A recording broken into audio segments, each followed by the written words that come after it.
All right, so I'm out the range today. I figured I'd try something a little different today. I got a couple different rounds that I'm going to try to explode using my 204 Ruger here. I'm only shooting at 100 yards. We're going to see how small we can get. I'll see if I can. I'll start off with a 12 gauge round. It'll probably get less exciting, but if I can hit a 22 round and get it to explode from 100 yards, that'd be pretty cool if I'm able to get that done. But I don't know. We'll see. We're going to start off with the 12 gauges. They'll probably be the most exciting part of the video. So let's get started. Oh, looks like I missed that first shot. Let's throw another one down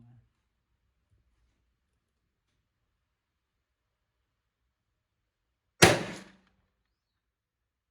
Looks like I missed again. Hope I didn't bump the scope on this gun. We'll see if I can adjust. It is pretty breezy today, so that might be throwing me off.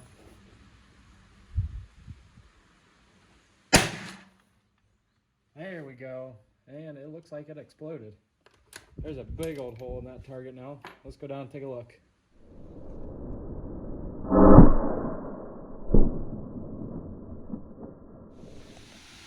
All right, so I made it down here, and I apologize for the wind noise today. It's really windy here in Ohio. It's also about 94 degrees out here, so I'm sweating my butt off. But as you can see, it did a number to this paper there, and even put a little hole there in the plywood. But if you look down here, most of the BBs ended up in this paper here. So you can see it exploded, but without it being in a chamber and without a barrel to accelerate anything, it just kind of blew everything outwards and did not have a lot of velocity. It still did put a little hole in that plywood though, so I'm gonna get a 12 gauge slug taped up there and we'll see what we can do with that. All right, so made it back to the building here. I got them all reloaded back up, and I got a 12 gauge slug. It's actually I believe it's an Accu-Tip. It's what I used to use in my old slug gun. I don't really use them anymore, so I figured what better way to get rid of them. I don't even have a slug gun anymore, so let's see if I can hit this one. Let's see if we can get a little bigger boom. The slug's at an angle now. Let's see if I can hit it and still get a boom.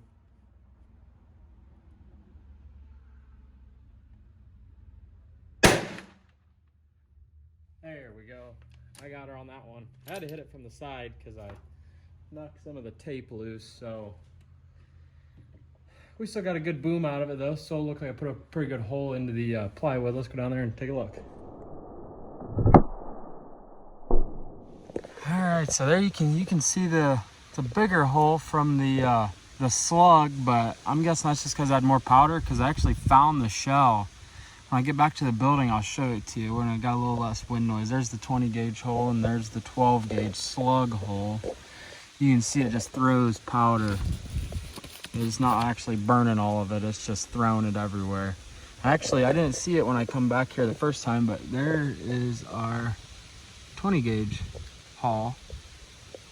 And you can see it threw even more wood chunks and stuff down in that piece of paper. So I'll get back to the building, I'll show you this slug because it's kind of cool. All right, so I'm back at the building. I'm going to show you these, well, what's left of the shells that I shot. So first up, we got the 20 gauge. You can see the 20 gauge all came out the side.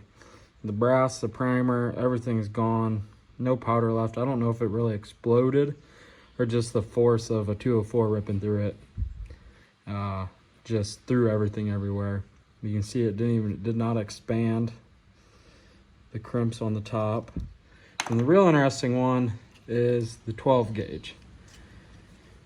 So you can see I did not hit the end at all because it fell down. You can see where I come in right here and just exploded everything out the side. But what's really cool is that slug is still in there and it's loose.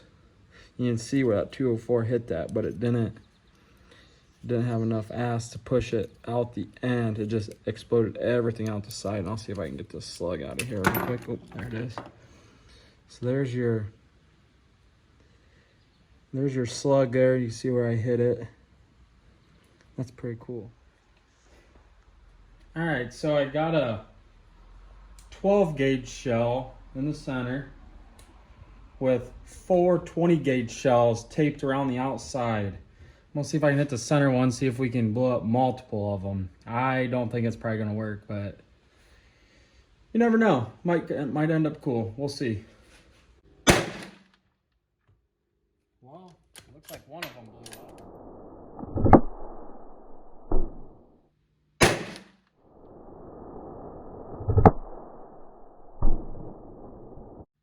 Well, I still see yellow. So, I don't know if they're blowing up individually or what's happening.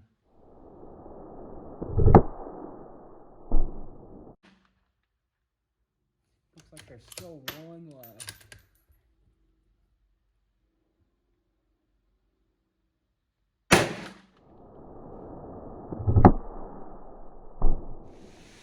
As you can see, it did quite a number on the board there. I don't know how many we actually got to explode, but you can see there's unburnt powder all over the place. And first one I found is actually the 12 gauge slug. The slug is still in there. Whole bunch of unburnt powder. So I don't know if I just clipped that one and it fell off or what, but yeah, the slug's still in there. It didn't shoot anything out. Oh, I'm gonna look for the other ones. There's a 20 gauge. 20 gauge, all the powder's gone, but all the shot is still there.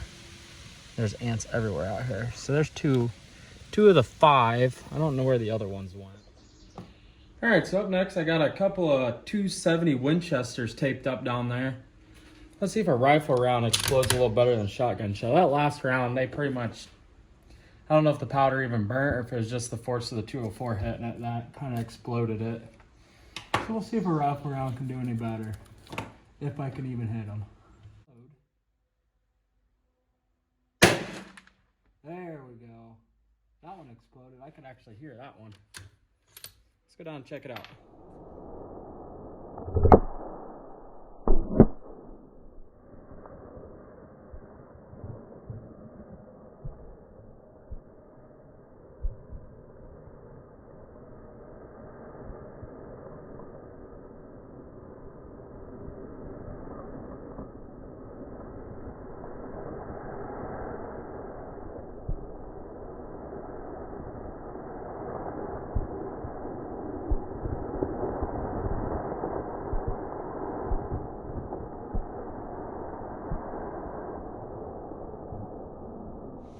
So there's where a 270 was, and it pretty much fell just straight down. I found the cartridge, but it is stupid hot. I mean, it is piping hot. You can see where I went in right there, and there's a rock stuck in there. It was kind of a glancing blow. It didn't eject anything. I mean, the cartridge is still there, but oh my gosh, is that thing still stupid hot. So I got another one taped up there. We're going to go back and we're going to shoot at that one too. See what happens.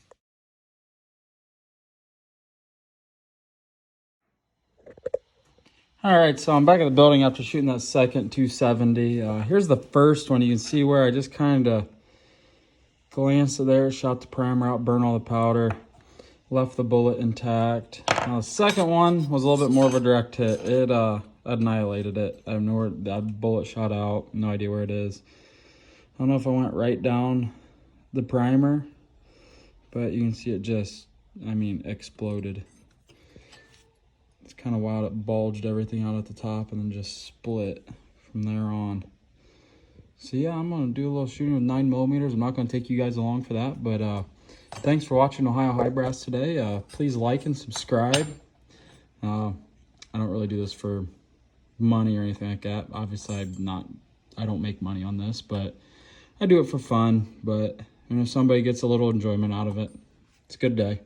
All right, thank you. Have a good day.